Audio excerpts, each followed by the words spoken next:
উল্লেখ্য যে বঁটা আগবঢ়াই দিছে সন্মানীয় অতিথিসকলে। আমি খগেশ্বৰ ৰাজদগীয়াৰ। হয়, নমস্কাৰ। মই সঁচাকৈ পাৰ্বত্য জিলা কাৰ্বি আংলঙৰ হাওৰাঘাটৰ পৰা আহিছিলোঁ। আজি যোৰহাট তাৰকাগৃহৰ যি প্ৰেক্ষাগৃহত দৈনিক দিগদৰ্শন আৰু দৈনিক সংবাদ গোষ্ঠীয়ে মোক যি সংবাদ সৰু বঁটাৰে সন্মানিত কৰিছে, সঁচাকৈ মই নথৈ আনন্দিত হৈছোঁ। আৰু মোৰ দৰে এগৰাকী ব্যক্তি বিভিন্ন সময়ত সংবাদ সেৱাৰ লগতে সাহিত্য সেৱাৰ লগতো জড়িত আছোঁ। আৰু জাষ্ট মই চেষ্টা কৰি থকাই আছিলে, তথাপিও মোক এই অতি কম সময়ৰ ভিতৰত এনেধৰণৰ সন্মান দিয়াত মই নথৈ আনন্দিত হৈছোঁ। আৰু দৈনিক সংবাদ আৰু দিগদৰ্শন প্ৰকাশন গোষ্ঠীৰ সকলোকে মই আন্তৰিক অভিনন্দন আৰু কৃতজ্ঞতা জ্ঞাপন কৰিছোঁ।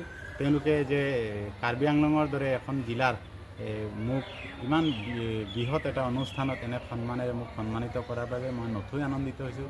আৰু নিশ্চিতভাৱে মই পূৰ্বেও এটা বঁটা পাইছিলোঁ আসাম ফ'কাছৰ মঞ্চত, যুৱ সাংবাদিক বঁটা। আৰু এয়া মোৰ দুটা বঁটা মই ইতিমধ্যে পাবলৈ সক্ষম হৈছোঁ। গতিকে সঁচাকৈ মোৰ ভাল লাগিছে। আশা কৰোঁ আগন্তুক দিনত গণতন্ত্ৰৰ চতুৰ্থ স্তম্ভ হিচাপে এগৰাকী সাংবাদিক হিচাপে বা সমাজখনক যি কৰণীয় দায়িত্ব সেইখিনি পালন কৰি যাম। আৰু এই দিগদৰ্শন প্ৰকাশন গোষ্ঠীয়ে মোক যেনে ইমান এটা বৃহৎ সন্মানিত কৰাৰ বাবে তেওঁলোকক আন্তৰিক অভিনন্দন আৰু কৃতজ্ঞতা জ্ঞাপন কৰিছোঁ। আৰু সংবাদ মাধ্যমৰ যোগেদি সকলো মোৰ শুভাকাংক্ষীক মই এই চেগতে ধন্যবাদ আৰু কৃতজ্ঞতা জ্ঞাপন কৰিছোঁ। নমস্কাৰ। দৈনিক সংবাদ গোষ্ঠীৰ দিগদৰ্শন প্ৰকাশনৰ লাভ কৰিছিল।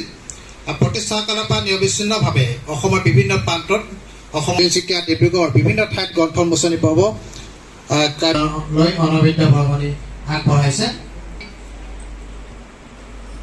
এই